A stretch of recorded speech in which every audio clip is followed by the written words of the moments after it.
Nous entrons au 5e étage, la 5e année des EVC, le bilan de ma formation.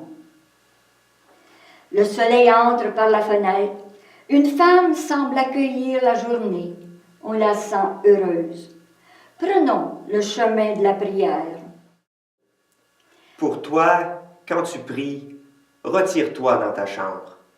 Là, tu trouveras la paix, le silence.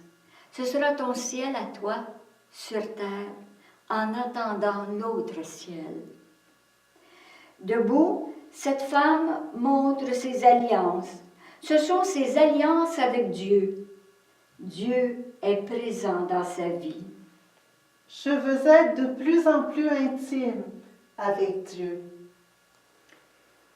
Je vais la séduire, la conduire au désert et parler à son cœur. Et mon cœur lui répond, Seigneur, je t'en prie, apprivoise-moi et surtout, réalise tous les rêves que tu as faits pour moi en me donnant la vie. Je suis blessée. Regarde ma vie blessée.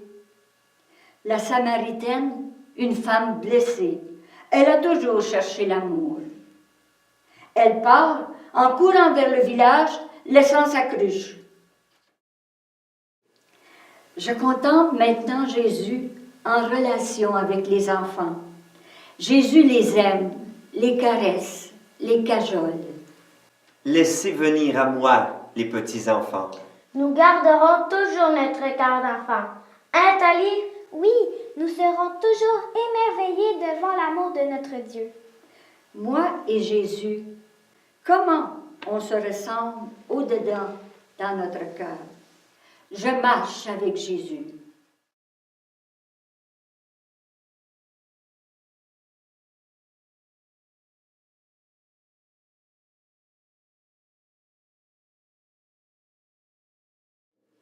Deux amoureux nous parlent de l'amour de Dieu pour nous. Quand ils me regardent, ils m'embrassent.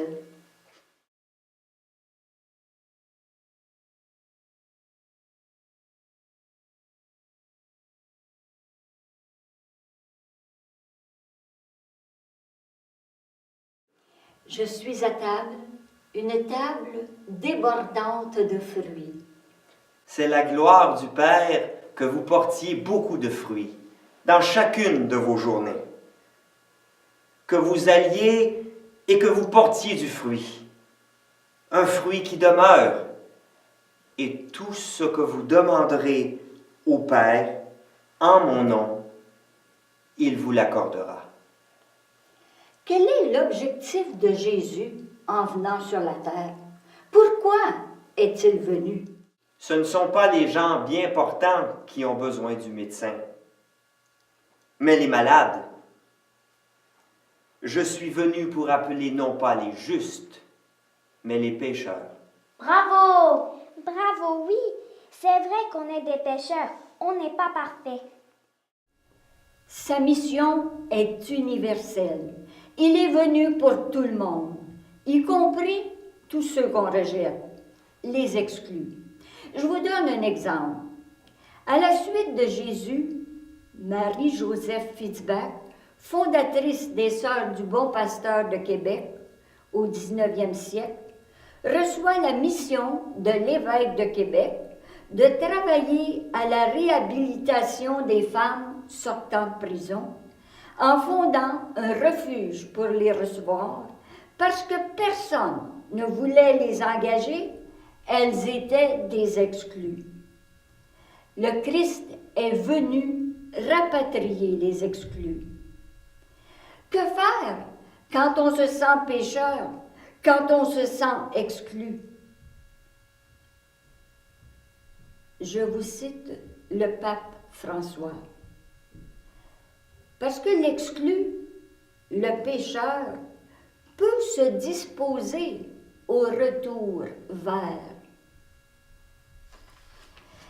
Et c'est le moment pour dire à Jésus-Christ, Seigneur, je me suis laissé tromper. De 1000 manières, j'ai fui ton amour. Cependant, je suis ici une fois encore pour renouveler mon alliance avec toi. J'ai besoin de toi. Rachète-moi de nouveau, Seigneur. Accepte-moi encore une fois entre tes bras rédempteurs. Cela nous fait tant de bien de revenir à lui quand nous nous sommes perdus. J'insiste encore une fois, nous dit le pape François. Dieu ne se fatigue jamais de pardonner. C'est nous qui nous fatiguons de demander sa miséricorde. Celui qui nous a invités à pardonner 70 fois 7 fois nous donne l'exemple. Il pardonne 70 fois 7 fois.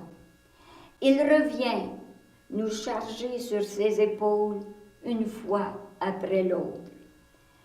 Personne ne pourra nous enlever la dignité que nous confère cet amour infini et inébranlable. Il nous permet de relever la tête et de recommencer avec une tendresse qui ne nous déçoit jamais et qui peut toujours nous rendre la joie. Et en plus, Jésus nous invite chez lui. Venez et voyez. J'embarque. Je marche avec lui dans son projet. Quel beau défi! Amener beaucoup d'invités au festin qui ne finira jamais dans son royaume. Rassemblez-vous pour le grand festin de Dieu. Yahvé Sabaoth préparera pour tous les peuples sur sa montagne un festin de viande grasse, un festin de bon vin, des viandes grasses et juteuses, des vins clarifiés. Un étage, il n'y a pas d'ascenseur dans ces châteaux du 15e siècle. Mais c'est une mezzanine. Pourquoi une mezzanine? C'est uniquement pour les personnes qui ont besoin de prendre une décision importante dans leur vie. Étant bien en contact avec lui, elles veulent savoir ce qui est mieux pour elles, parce qu'elles cherchent par quel chemin le Père veut les conduire au bonheur. Autrement dit, elle veut découvrir sa route, sa spiritualité, prendre une bonne décision à un moment précis de sa vie.